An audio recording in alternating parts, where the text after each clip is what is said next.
The race to tackle climate change often looks more like a crawl. President Obama's administration, in an effort to act without a difficult Congress, last week announced the creation of so-called climate hubs to help farmers adapt to climate change. A humble step. Critics say leadership and big ideas are lacking at the very top. If government is unable to tackle the problem, do private companies need to step in?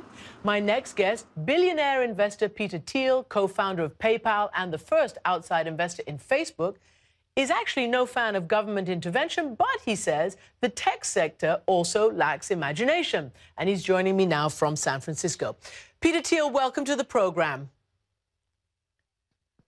Christiane, thank you for having me on the show. So I've just set you up by saying that you also criticize your own private sector tech groups. In fact, famously, you were sitting alongside Google's Eric Schmidt, and you kind of criticized the fact that there aren't enough advancements and they're sitting on bundles and bundles of cash.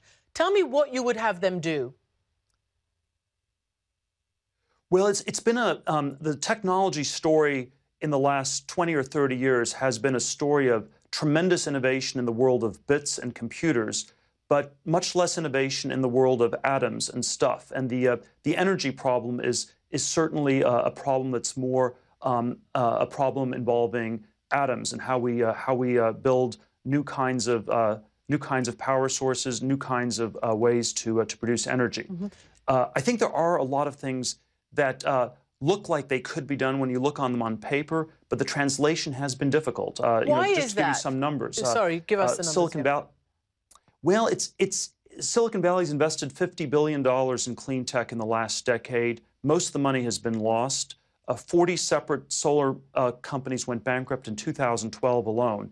And so there was definitely a motivation to try, but for a variety of reasons, I believe atoms are much harder than bits. I think there was, I think energy is, unlike computers, is an issue where you do need some complex coordination with the government, and in many cases, government regulations have prevented clean tech from coming about. So you cannot build windmills because it's aesthetically seen as ugly, or it's hard to build power lines across the desert in Southern California because there are restrictions on zoning. But and so surely, we often have Peter, these stories of these very complex trade-offs. Exactly, but surely, I mean, here you are, an innovator, you can see the market of the future. Aren't there other people with brains like that who could see employment opportunities, could see how to shift our whole economy? Not only that, how people get educated in order to actually tackle this great, and some could say exciting challenge? Well, there certainly are. It is an enormous challenge. I agree with you that it is probably the largest one that we have. But you have to always think of it in very specific terms. And the debate has been dominated by lawyers and politicians who like speaking these very abstract terms. But I think if we talked about it in scientific or technological terms, you would ask, what are the specific technologies we should develop? Should it be solar? Should it be wind?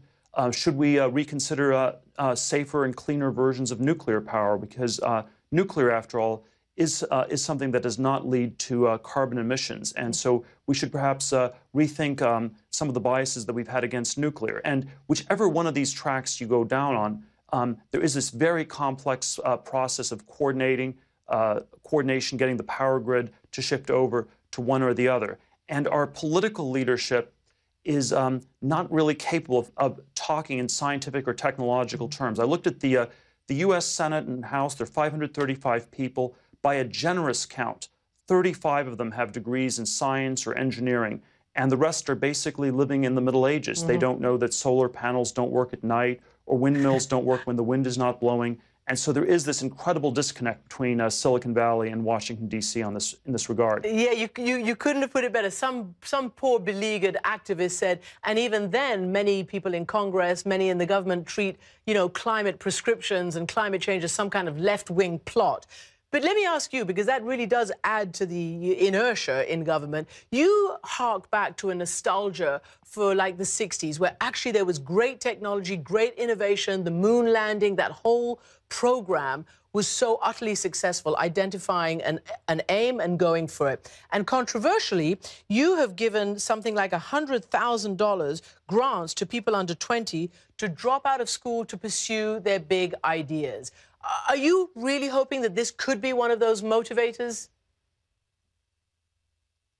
Well, I think that culturally, our society's become very tracked, very incrementalist, and somehow very hostile to big ideas. You know, if Einstein wrote a letter to the White House, it would get lost in the mailroom. So something like the Manhattan Project or the Apollo program are quite unthinkable today.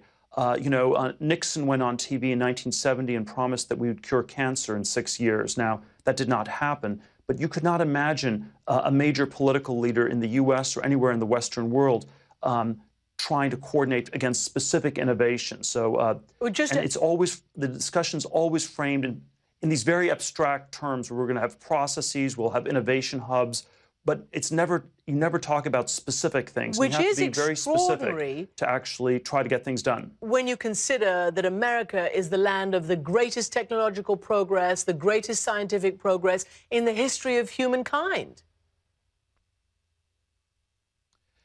And so to the extent, yeah, the United States has always been the country where people do new things. And to the extent it becomes harder to do new things in the United States, this is a tremendous challenge because this is our comparative advantage as a country. And if we no longer are the place where people can do new things, we will have lost something very, very special about this country. Peter Thiel, thank you so much for joining me. Thank you for having me.